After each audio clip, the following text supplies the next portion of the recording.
Netanyahu threatens more attacks on Syria. He denies preferring Assad to Syria's rebels. Israeli Prime Minister has reiterated threats to launch more attacks against Syria, saying Israel remains prepared to take action against Syria for the sake of Israeli security.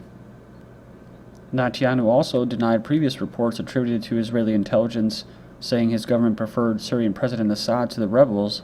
Netanyahu insisted it was untrue, but didn't say if he preferred one side or the other. This, of course, is something that I believe. I don't know. It's a kind of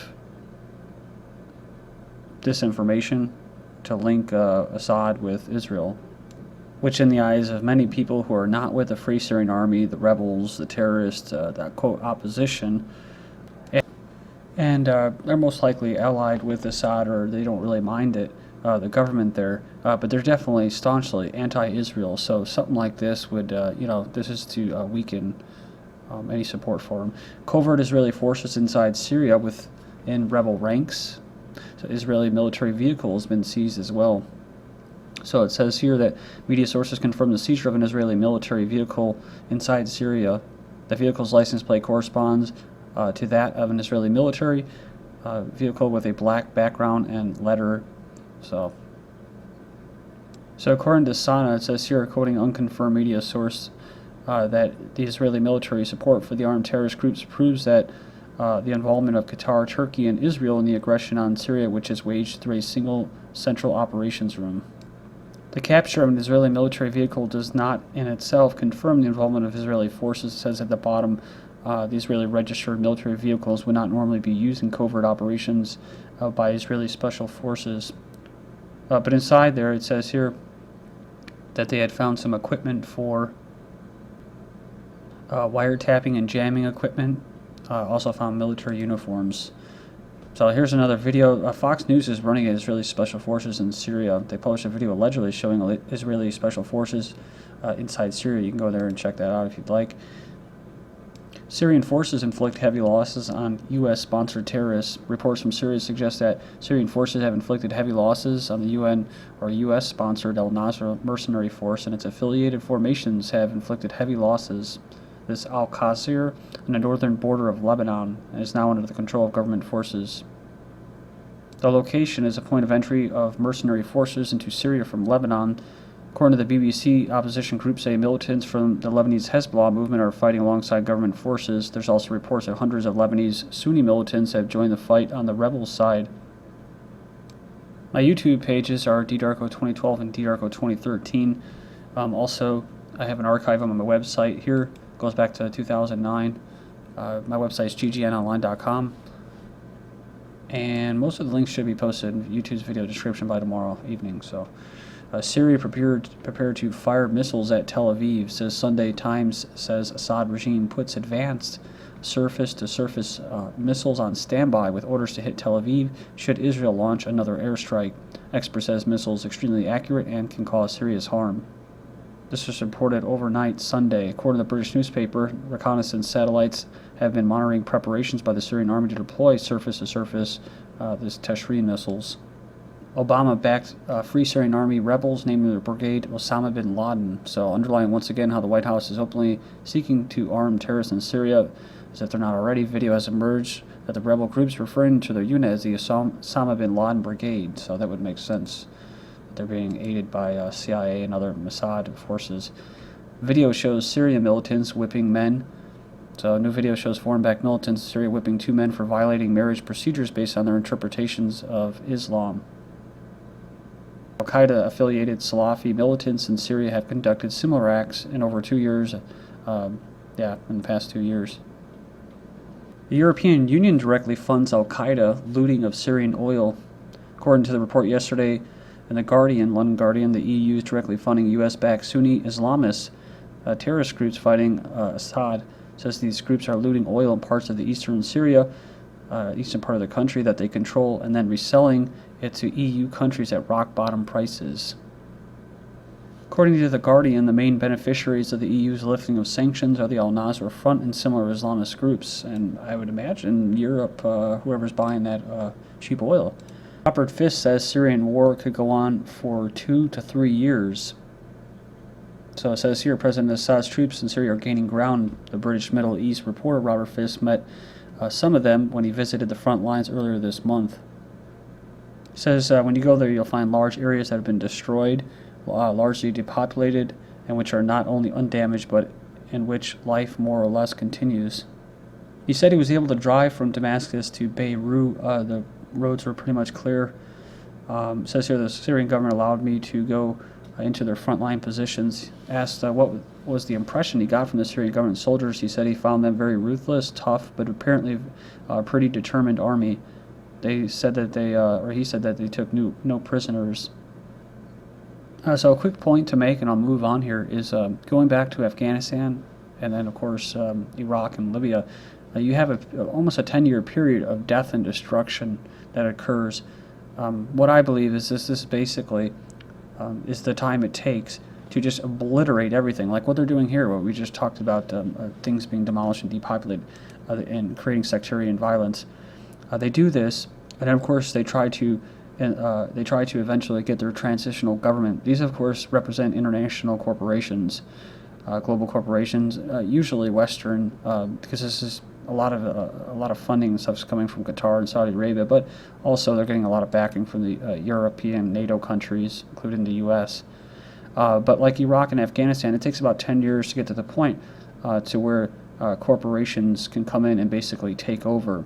A good example with Libya is what's going on in Libya is pure chaos, right?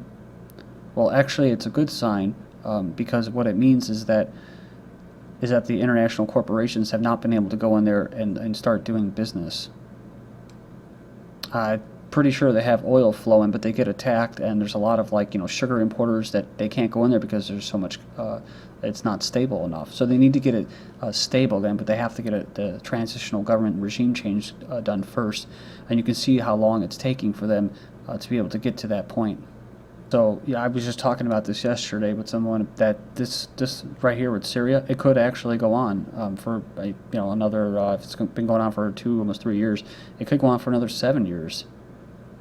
When it's all said and done, that's part of separating the people from their resources and getting outside interests to manage them.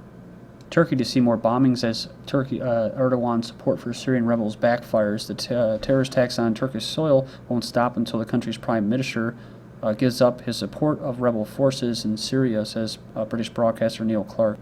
He said if he were Turkish, he would be protesting too because Mr. Erdogan has made a colossal blunder. He took the line he's going to play a leading role in trying to topple the Syrian government.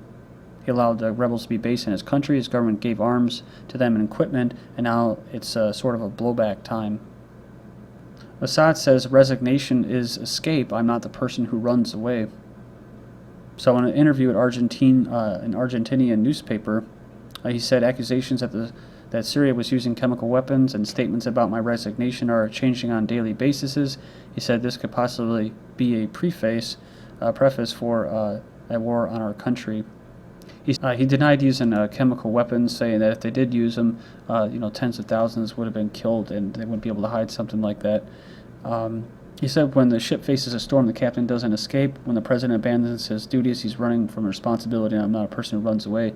I'm not sure if Kerry or anyone else was given the authority by the Syrian people to speak in their name, but only the Syrian people will decide who to stay and who to leave in the presidential elections of 2014. Like I said, that they're trying to get this regime changed before that date. He also clarified that Israel supports terrorists, addresses them, and draws their movements based on its interests. He rejected dialogue with terrorists and accused them of using toxic chemical gases. So he says you can negotiate with political forces, but you can't negotiate with terrorists killing, slaughtering, and firing toxic gas. He says we have to be clear there's ambiguity in the world. There's a difference between a political solution and a terrorist solution, and they believe that a political conference could end terrorism. He says that this is unrealistic. And lastly, he said that we have a political initiative and it includes dialogue, but none of the terrorists want to negotiate because this terror is supported by the U.S. and Europe.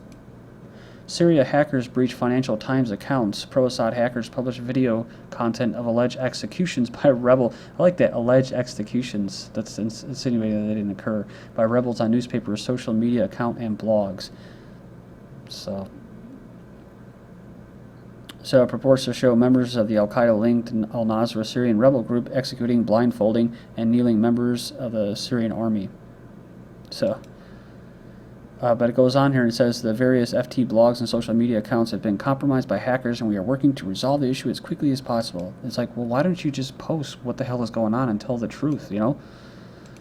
Russian Mediterranean fleet returns, an unintended consequence. There was a lot of distraction in the news last week, particularly the flank attack moves on Obama that obscured a huge development in the Mideast. The first return of the Russian Pacific Navy for Mediterranean deployment since 1992.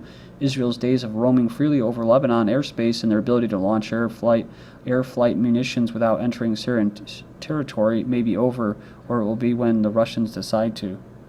Russian Navy commander said that a permanent staff was being set up, and the present force might eventually include their nuclear submarines, talking about 6 warships and support vessels in the northern, in the Baltic, the Black Sea.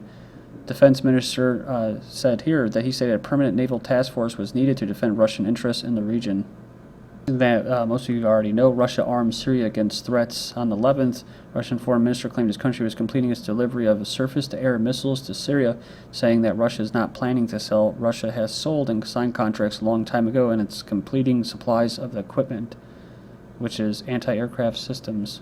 Syrian conflict is a war targeting Iran. The rise of sectarian violence and the recent Israeli bombing indicate that the true aim of the Syrian civil war is to weaken Iran's position in the region. And of course, like I said before, what happens in Syria affects Iraq. I said it's become very clear in the way which sectarianism has been used, Sunni versus Shia, Shia versus Sunni. Iran claims it hanged CIA Mossad spies. 2 men who the Iranian government said worked as spies for Israel and the U.S. were hanged Sunday morning, according to the Iranian state news outlet Press TV. And of course, most of you already know the CIA spy that was caught in Russia was expelled and shipped out, I guess. NATO expansion in Russia. You're not paranoid if they are really out to get you. This says the U.S.-backed membership bids of Ukraine and Georgia irk Russia and divide Europe. So you can go in there and check it all out, all the NATO countries. It says one of the things that I find most mystifying about Western coverage of Russia is a tendency to treat obvious facts as wild-eyed conspiracy theories. Biggest example is Putin and his lot are crazy. They think that we're trying to start a color revolution. Where on earth did they get that idea? Meanwhile, in the plain light of day, the Obama regime makes a push to use tens of millions of taxpayer dollars to support various anti-regime civil society groups and NGOs, including USAID. Another example is that Stephen Blank wrote something in Time, basically saying that there's nobody in this town or Brussels talking about expanding NATO. It's not going to happen anytime soon. Yet Russian intelligence and the government obviously believe this, and they're already a sign of something dangerous. The U.S. to modernize tactical nuclear arsenal in Europe. The U.S. decided to modernize its tactical nuclear weapons in Europe as well as in America. So they said here, experts are divided concerning how the move will affect the balance of strength in Europe. However, this is not the worst news for Russia, they say. The Russian tactical nuclear weapons pose no threat to U.S. territory, but they could be used against American bases in Europe as well as anti-missile defense systems. In short, about 200 tactical nuclear warheads in Europe is a symbol of America's readiness to defend Europe in case of necessity. At the same time, Russia has never refused to hold talks on the reduction of tactical nuclear weapons. European air forces seek a common weaponized UAS. Some European countries may consider an Israeli-made unmanned air system as a platform for the Black program to create a European medium-altitude, long-endurance armed UAS. Russia is ready to develop a long-range air defense system with Turkey called the S-300 surface-to-air missile system. Russia plans to deploy troops along the Tajikistan and Afghan border. We're concerned about the situation in Afghanistan, fearing the return to the Taliban and other terrorist groups. Not forget, we just covered U.S. building military base in Afghanistan near the Iran border. Iran fears growing Israel-Azerbaijan cooperation. The tightening of the relations between the two countries augments Iran's sense of encirclement, which had indeed diminished since the United States' exit from Iraq, but still exists. They're asking the question, is Armenia preparing for war? They've begun large-scale upgrade of their hardware. They also said here they're going to establish joint ventures with Russia and Poland. Armenians intensively fire on positions on Azerbaijan army from the 17th. Israel is the largest drone exporter in the world. France to buy drones from U.S. and Israel. And who's going to pay for it? Taxes on some wealthy French top 100% of income. That's amazing. More than 8,000 French households' tax bills top 100% of their income last year. This is GGN. I'm Darko. Thank you.